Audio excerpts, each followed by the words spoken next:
kelompok dewasa hingga lansia.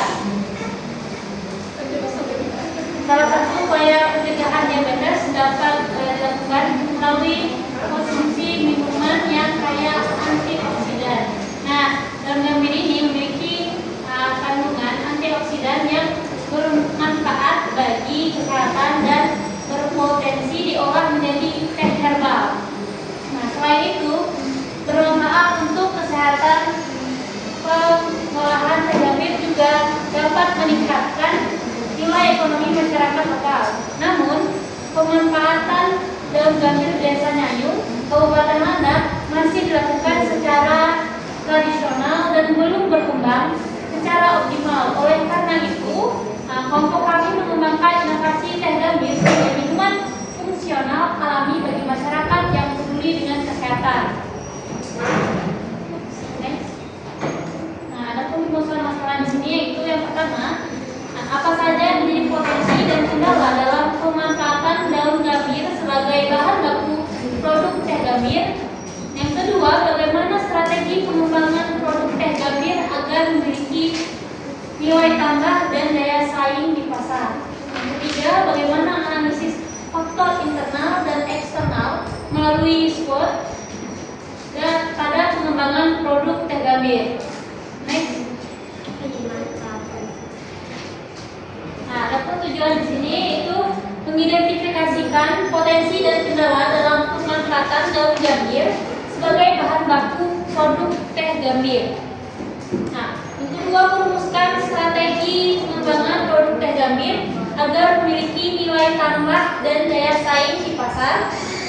Dan yang ketiga, menganalisis faktor internal dan eksternal melalui SWOT pada pengembangan produk teh gambir atau gambirea. Nah, adapun manfaatnya, dari manfaat teoritis, yaitu hasil laporan ini diharapkan dapat kontribusi positif pada pengembangan ilmu pengetahuan, khususnya informasi mengenai minuman fungsional yang berbahan alami dan bermanfaat bagi kesehatan. Dan hasil laporan ini diharapkan memperkaya bekal tambahan baik bagi anggota kelompok kami maupun pembaca umum untuk dijadikan bahan referensi maupun kajian produk serupa. Adapun manfaat praktis di sini, yaitu hasil laporan ini dapat mendorong kesadaran masyarakat akan pentingnya menjaga kesehatan melalui tanaman herbal. Dan hasil laporan ini diharapkan mampu mendorong melaksanakannya pengembangan produk teh gambir khususnya di Kalimantan Barat. Saya serahkan kembali kepada Bapak. Baik, terima kasih kepada Rizka. Selanjutnya, materi selanjutnya akan disampaikan oleh Anita Wahyu. Kepada Anita, saya persilahkan, Pak. Oke, baik. Di sini saya akan menjelaskan mengenai landasan teori. Di sini ada 3. Yang pertama itu konsep kewirausahaan, yang kedua itu konsep SDGs atau Sustainable Development Goals. Kemudian yang terakhir ada konsep ecosystem. Nah, next slide. Pada konsep kewirausahaan itu sendiri adalah kegiatan berwirausaha yang dilakukan oleh seseorang maupun individu untuk menambah nilai jual dari suatu produk. Nah, kemudian dalam rangka meningkatkan pendapatan sesama dan membantu individu dalam segi ekonomi.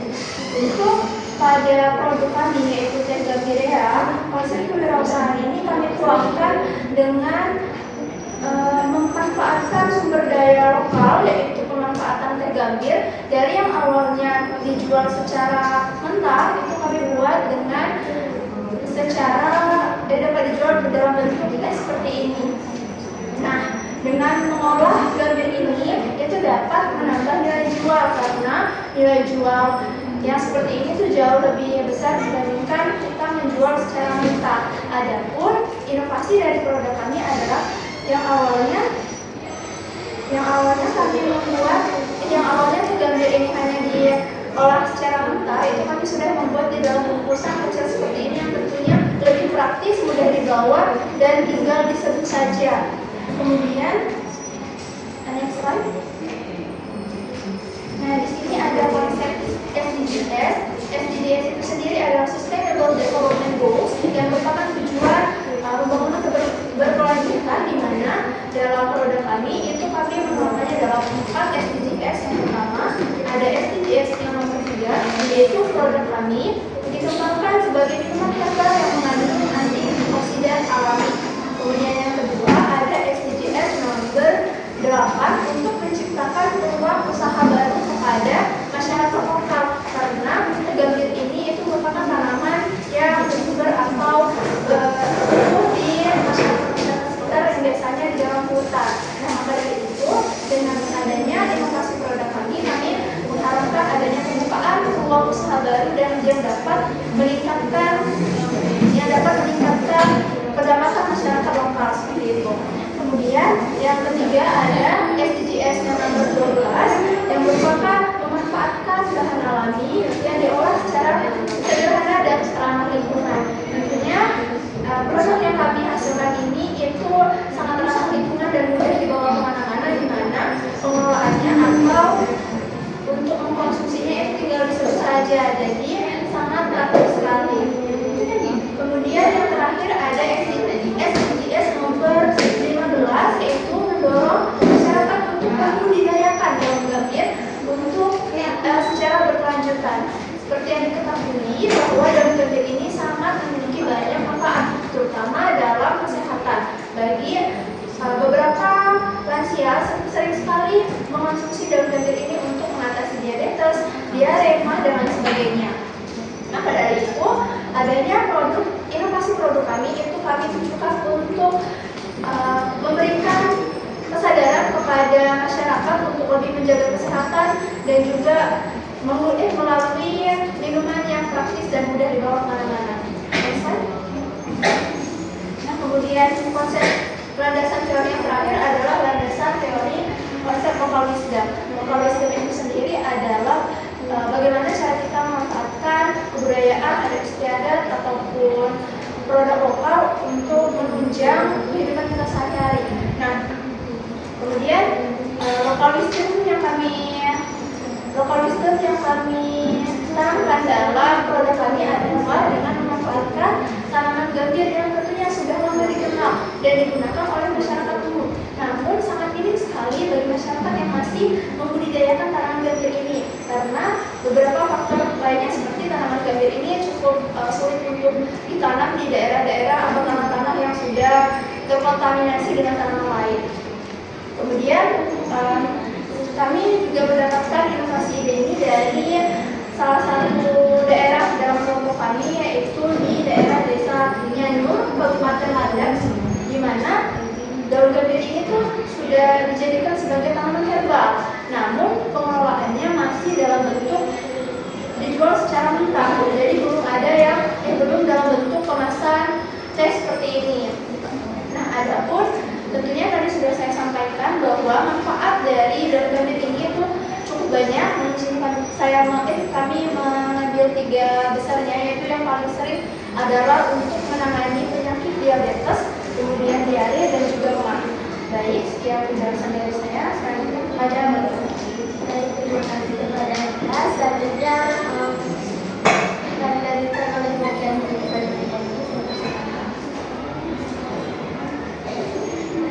Saya akan melanjutkan metode proyek. Jadi ada 5. Yang pertama itu jenis proyeknya, yang kedua lokasi tertentu, yang ketiga itu sumber dari sasaran proyeknya, yang keempat teknik pengumpulan data, dan yang terakhir itu apa itu next. Nah, di jenis proyek ini kami mengambil pengembangan proyek daun gambir berbasis teh yang kemudian yang bisa dijadikan nilai jual. Next. Dan lokasi dan waktunya itu kami pilih di daerah Nyayun, Kabupaten Landak, karena di sana itu ada daun gambir yang tersedia. Lalu waktunya itu kurang lebih 3 bulan, dari mulai persiapan, mengumpulkan data hingga menganalisis potensi pasar yang ada di daerah Indonesia. Sasaran dan targetnya itu yang ada 2, yang pertama itu petani, yang kedua itu pelaku UMKM dan yang ketiga itu potensi konsumen yang memang ingin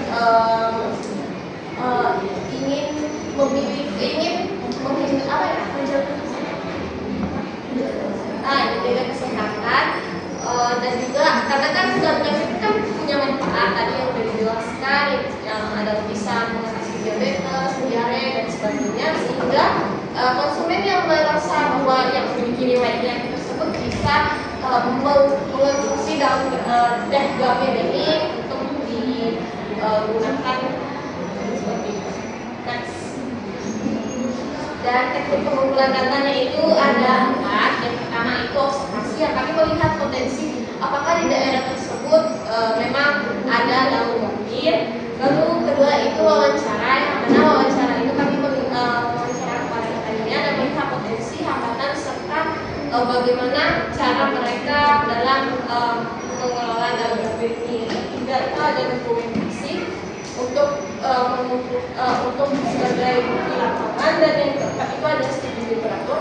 Kami nggak hanya sekedar mencari dari asumsi aja, tapi juga mencari beberapa referensi dari jurnal-jurnal dan juga buku yang relevan sesuai dengan manfaat daun gambir. Next. Dan ini adalah tahapan kegiatannya. Yang pertama itu ada tahapan persiapan, itu dimulai dari kita survei apakah ketersediaan daun gambir di daerah tersebut ada. Lalu tahapan kedua itu pengambilan daun gambir. Nah, pengambilan daun gambir itu kami ambil 10 sampai 15 buah, kemudian itu dicuci dan dijadikan hingga menjadi daun yang lain dan menjadi coklat. Lalu yang ketiga itu ada pengolahan daun gambir, itu meliputi tadi pengeringan dan penggilingan rasa, dan yang terakhir itu pengemasan produk. Sekian dari materi yang saya dapat sampaikan. Kembalikan kepada kalian. Terima kasih dari untuk materi selanjutnya akan saya sampaikan baik di sini ringkasan kegiatan mingguan yang pada pertemuan pertama kami mencari ide usaha, terus menentukan usaha apa yang cocok, terus kami melihat dari lingkungan sekitar apa yang kira-kira dibutuhkan. Nah, di sini kami mendapatkan ide yaitu gambir kami jadikan teh. Kemudian pertemuan kedua kami menganalisis faktor-faktor yang bisa mempengaruhi usaha menggunakan pensel. Kemudian yang ketiga yaitu kami menyusun strategi bagaimana menjual produk, terus dipromosikan lewat apa, dan siapa target pembelinya. Kemudian yang keempat yaitu menganalisis SWOT. Di sini kami memahami posisi usaha kami. Terus yang terakhir ada kami mulai menentukan teh ini mau disajikan dalam bentuk kemasan kering atau selanjutnya strategi dan tindakan terdapat 4. Yang pertama yaitu produk akan kami kembangkan dalam 2 alternatif, yaitu bentuk teh celup, kemasan kering, dan minuman siap saji. Yang kedua, strategi pemasaran dilakukan melalui media sosial seperti Instagram, WhatsApp, dan promosi langsung. Nah, target utamanya yaitu berfokus pada masyarakat yang peduli terhadap kesehatan, khususnya kelompok dewasa hingga lansia. Kemudian yang ketiga ada sisi produknya. Kami merencanakan varian rasa seperti original atau varian rasa agar lebih diterima konsumen yang belum terbiasa dengan cita rasa asli daun gambir. Dan yang terakhir, kami juga melakukan perhitungan kebutuhan modal secara rinci untuk memastikan usaha dapat dijalankan sesuai kapasitas awal dengan mempertimbangkan biaya bahan baku, alat produksi kemasan, dan promosinya. Next.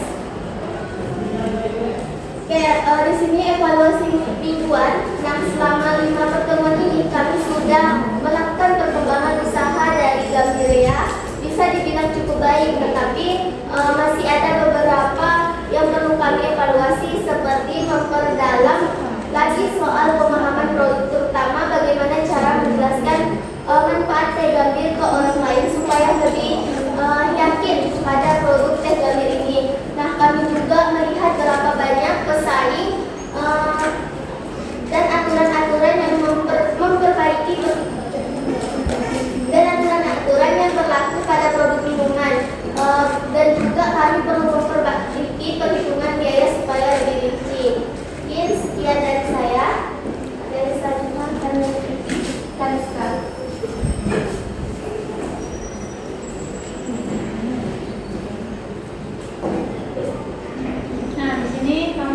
membuat gambaran modal awal untuk membuka usaha ini, yaitu yang pertama dari kebutuhan, yaitu ada bahan baku segambir dengan harga 150.000, terus ada kemasan produk sederhana 100.000, terus ada peralatan produksi sederhana 100.000, terus ada cetak stiker atau label produk 50.000, yang promosi awal dan operasionalnya 100.000. Nah, kesimpulannya, berdasarkan hasil pelaksanaan proyek dapat disimpulkan bahwa daun gambir memiliki potensi yang cukup besar untuk dikembangkan menjadi produk minuman herbal berupa teh. Itu dari produk kami, itu Gambira ya. Nah, produk ini memiliki peluang pasar yang baik karena didukung oleh meningkatnya kesadaran masyarakat terhadap pola hidup sehat dan penggunaan produk herbal alami. Nah, melalui analisis SWOT dan strategi pengembangan yang telah dilakukan, produk Gambira dinilai memiliki nilai tambah ekonomi dan daya saing di pasar. Selain memberikan manfaat kesehatan, proyek ini juga berpotensi mendukung pemberdayaan masyarakat lokal serta pengembangan potensi tanaman gambir di Kabupaten Malang. Sekian dari saya. Saya kembalikan ke moderator.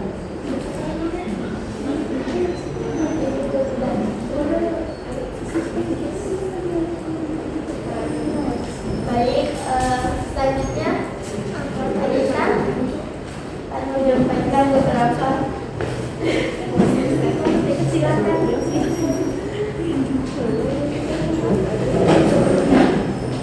Baik, saya akan menyampaikan proses manajemen dari kelompok kami bahwa Gambir itu bukan sekedar inovasi kami dalam merawat budaya lokal, merawat tanaman lokal yang ada di Indonesia, melainkan juga bagaimana cara kami untuk mencegah penyakit di masa depan dan meminimalisir adanya penyakit yang jauh lebih besar dengan produk